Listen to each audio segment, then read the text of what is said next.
There are so many yoga poses out there, and the reality is that a lot of them that are super common are actually not really doing as many favors for our students as we think that they are. And that is why I want to share with you today 3 very popular poses that I just do not teach in my class. Number 3, a seated spine twist where the elbows and the arms are used to push and force the body into a twist.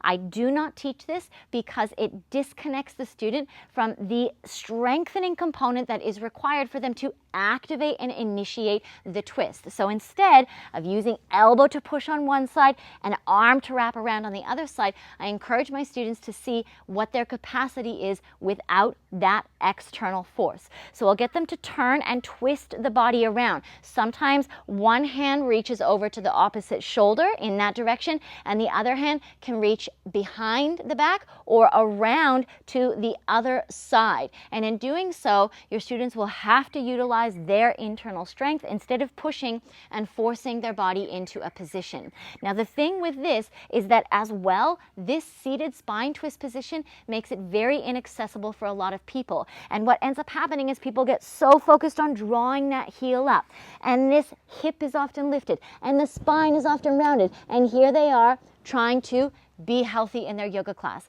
That is not a nourishing shape to take, especially when it's repeated over and over and over again with enough intensity. So let go of the leg positioning. In fact, if it's really about the spine, just extend and lengthen out the bottom leg.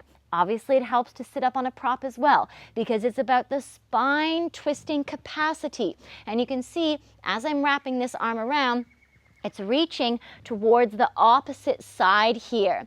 The other option that you can take is get the palms to come into prayer and bring the thumbs over towards the opposite armpit. And in doing so, you'll encourage your students to actually utilize their stability and their strength instead of pushing and forcing their spine into a position that does not have stability to support the health of the spine in the long run. Number 2, a very popular low lunge. I do not instruct my students to come forward in their low lunge and dump the weight down.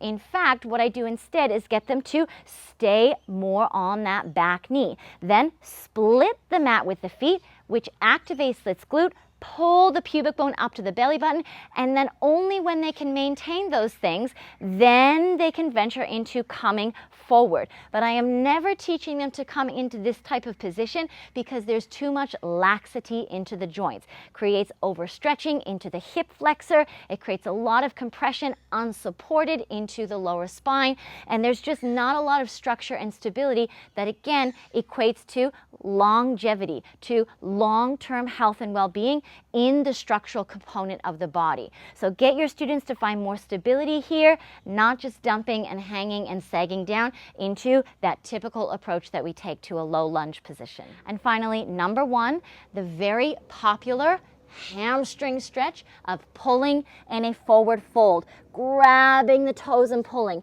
reaching around and grabbing and pulling. The reason why I do not teach this in my classes is again because of the degree of force that is applied to this area of the body.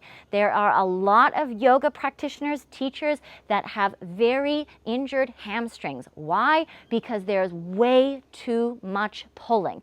The body is designed to naturally lengthen through the back chain when the front chain is activated. This is how the biomechanics of the body work. So instead of getting your students to pull, this is what I like to do. You can get them to imagine that they're doing a sit-up onto their own legs. So they're going to be using core strength to bring the belly towards the thighs, the chest towards the knees, and the face down towards the legs below the knees. And then from there, they can use the reaching energy of the hands and the dropping of the head to encourage, again, the strength through the front of the body, the activation to create the willing lengthening of the tissues through the back chain of the body. This again is about longevity. It is about sustainability within not only the practice of yoga, but within the practice of life, and helping your students develop a body that is a lot more capable of withstanding the test of life.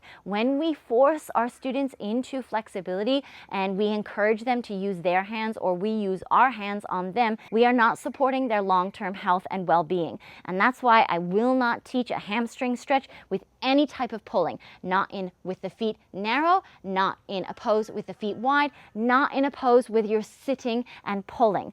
Always using hands-free approach is going to be far better than pushing, forcing, and shoving the body into a position if you are invested in helping your students and their long-term health and well-being. If you enjoyed this video, let me know in the comments and make sure you subscribe to my channel for more helpful yoga teaching tips just like this.